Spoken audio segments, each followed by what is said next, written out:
Hi everyone, how are we all? Hope you're all doing well. In this video, we'll take a look at the last round of this season's Manufacturer Series Championship. Before we jump into qualifying, let me just remind you to subscribe to my channel and hit that little bell button to get notified on any new videos in the future. It would mean a lot if you did to help the channel grow. Right, now, let's focus on qualifying. As you know, I have been driving for Chevrolet in this series, and this time we're at Lago Maggiore Central Layout Circuit in Group 3 machinery. This is an original Gran Turismo circuit set in Italy, and I do like most of the layouts of the circuit here, to be honest. This central layout is the shortest one of all, and let's take a look at the qualifying lap and where that puts us on the grid. As we approach the final corner, we come very close to hitting the Mercedes in front, as everyone is trying to find some clear space in front of them to get a good qualifying lap in. Heading downhill towards start-finishing line, as one of the cars ahead magically disappears, we somewhat stay in the slipstream of the Mercedes going down the main straight and into turn 1. We start braking just after this blue van leaves the screen, braking hard initially and slowly letting off the brakes. Right after this, we brake slightly for this hairpin coming up, trying to get a good exit out of it. This next right-hander can be very tricky, just have to lift off a bit and try to get as close to this sausage curb as possible, but not onto it because it can unsettle the car quite a lot. Going through this left-right combination of corners, we start going back uphill towards the final corner. Here, we used this 100-meter board on the left-hand side as our braking marker, braking just after it. This time, we ran a bit too deep into the corner, just like the car in front, and we followed them downhill back to the start-finishing line to finish our lap. Approaching the line, let's see what the timer says.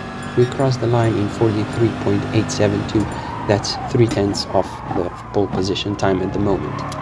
As you can see, we still have quite a lot of time left in this qualifying session, so why not go back to the pits, change the tires and try again.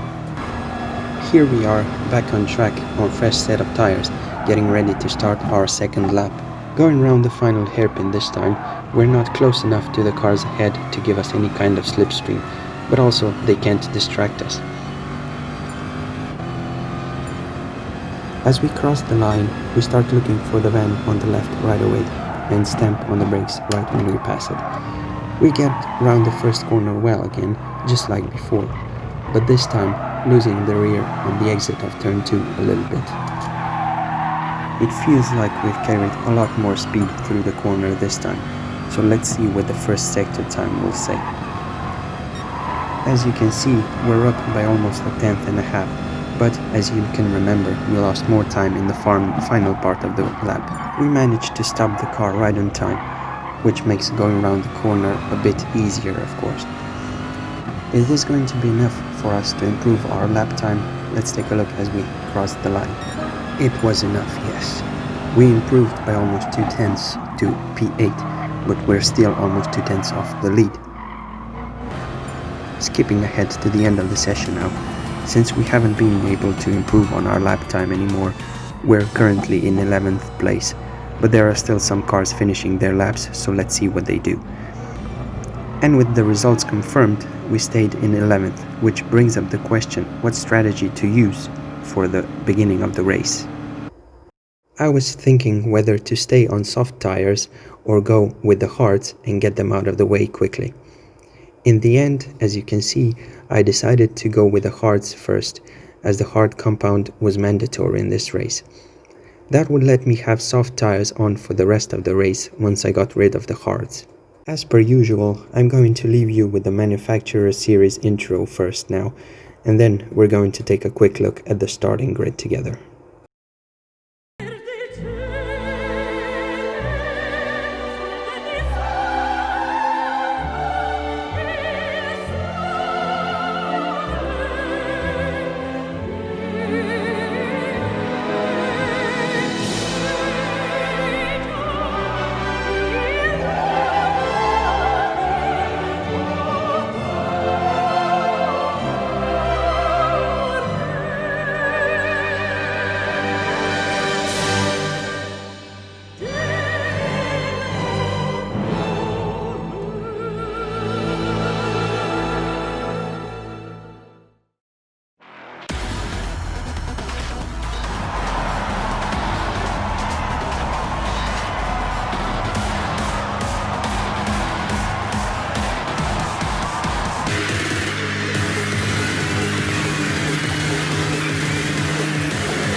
We jump back on board now.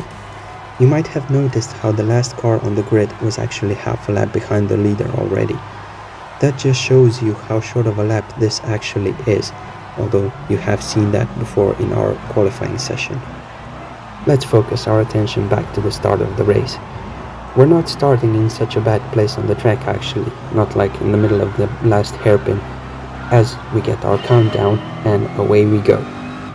You always have to be careful going into turn 1 at the beginning of the race, especially on these cold hard tires.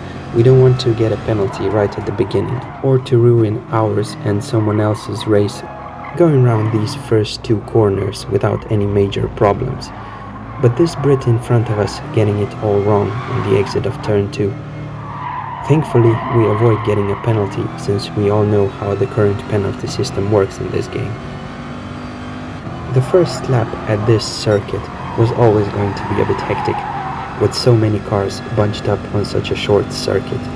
Although we managed to survive it and actually move up 1 place, so not bad at all. Now, switching to this TV camera, which in my opinion looks pretty amazing, we crossed the line to end lap 1. The first signs of different tires being used can be seen now, as we didn't get the cleanest of exit out of the final corner, but we're still holding the inside line for turn 1, although that turns into outside line in turn 2, so we're gonna have to fight back. Losing 2 positions in these first 2 corners as we jump back on board right behind the Toyota.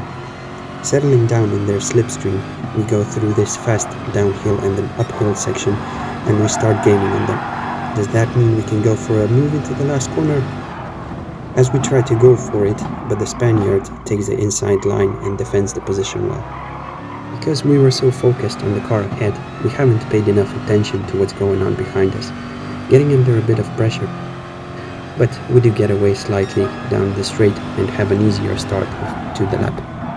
This is our 3rd lap of the race, and I was already thinking about going into the pits at the end of this lap. Even though it might have been better to come in at the end of the previous lap, but I decided to stretch this first stint for 1 more lap, not having to worry about tires as much later on in the race. Coming down the hill towards the end of sector 1, we even get our personal best sector time, but you can see how the grip is slowly starting to fall off, despite the tires still looking fairly okay in the bottom left corner. But mind you that we are on the hard tires still. Getting the exit out of this final corner wrong, it is definitely time to get a fresh set of soft tires on, so we can go around the track a bit faster. Chevrolet boy is doing a splendid job with a pit stop as always, and we head back out onto the track. The time loss when coming in the pits to change tires is around 4 seconds, and when you refuel the car, that stretches out to something like 7 or 8 seconds. And you do have to refuel the car, since I don't think you could get to the end of the race with just 1 tank of fuel in any of the cars here. Moving forward to the end of lap 5, when we catch the Audi in front of us, clearly on a different strategy than we are. Tucking behind them, we line up for a move into turn 1, and pulling out of the slipstream, getting the move done by the time we get to the corner. We find ourselves in P14 at the moment, losing 3 positions since the beginning of the race, but as I've said before, we don't really know what strategies the others are on and how that relates to track positions. We will find that out probably in the last or maybe second to last lap when everyone does all of their pit stops. Now let's say a few words about the car and how this manufacturer series went on, since this is the last round for the season. I was a bit undecided which manufacturer to go with this time before the series started, as I haven't been playing this game that long to know all the strengths and weaknesses of specific cars. But I thought both Group 3 and Group 4 Corvettes handled nicely around the corners and had a decent top-end speed down the straights, which did come in handy in the second round when we managed to get a win in one of the races at Monza at the time. Around this track, the car does handle nicely as well. It's not maybe the best car for the track, I'd say, but it's still great fun to drive it around, being able to race other cars without any big problems. I mean, of course it doesn't only matter how good the car is on a track, the person driving it also matters. But I do think I've been getting better at the game and being a better racer throughout this season. Heading down the main straight again, we gain another position due to someone going into the pits. We can also see the Mercedes in front having a penalty that they're going to serve in a few moments' time. The penalty zone at this track is located in quite an unusual position, I think. It does slow you down, but you don't lose as much time as on some other tracks. Usually when someone has a 1.5 second penalty, if you're right on their tail like we were with the Russian, when they serve the penalty, you pass them without any bigger issues. But this time, as you've been able to see, we just barely made it past. We skip ahead to lap 10 now and switch to the TV camera again. As we can see, we're trying to catch up with the McLaren in front while being chased by the driver in the Toyota behind. The Spaniard and the Austrian ahead come quite close to each other, allowing us to catch right up to them as well. Are we going to be able to replicate the overtake we did a few laps back? Moving out of the slipstream to the left side of the track, getting the inside line into 10-1, but we don't make it past this time. Even though the GTR is quite a big and heavy car, it's still quite good on the brakes. Slight bump with the Nissan in turn 2, but not getting a penalty again thankfully, and we stay behind the Spaniard as we continue with the race. We can see someone completely winning this race as we try to look for another move on the Nissan, going down the inside as they leave us just enough space on the apex that we don't come together. Going side by side for a bit as they dive into the pits, but we have another car right next to us right away. The Porsche seems to be on a different strategy than us, so there's no real point in fighting too much, slowing us both down, so we let them get past and try to stick with them. Skipping ahead to the end of lap 12, it's time for us to change our tires again and get some more fuel in our tank to get us through the rest of the race, hopefully. I have been informed that you have to overfuel the car for a lap or so, since the game doesn't show the right amount of fuel you should put into your car for a specific amount of laps. So let's hope we put enough fuel into the car to last us till the end of the race. We come out of the pits right behind a small group of cars, which we should be able to get past rather easily since we're on this new set of tires. Since this is still the first half of the race, we're going to have to pit once more till the end. We can clearly see the difference in tire grip here, going through this fast-flowing section.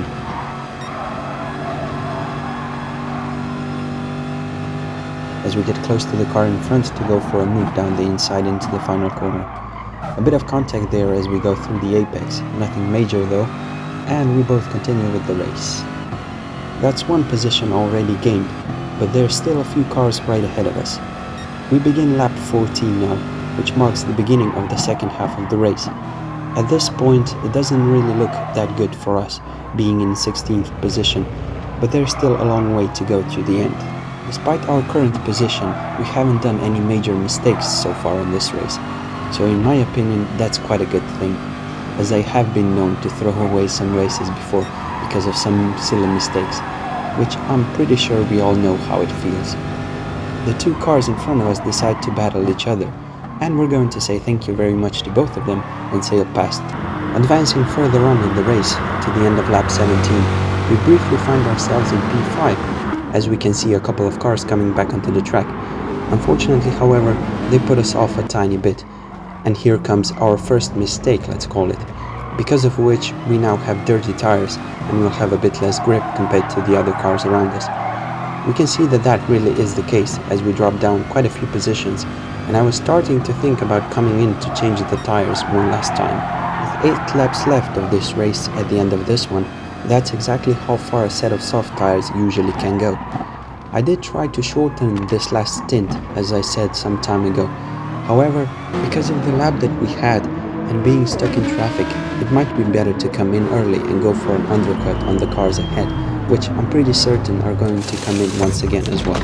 Another splendid job by the crew, and back into the track we go to see what we can do. We come back out in P12, right behind the Spanish driver and the Nissan GTR.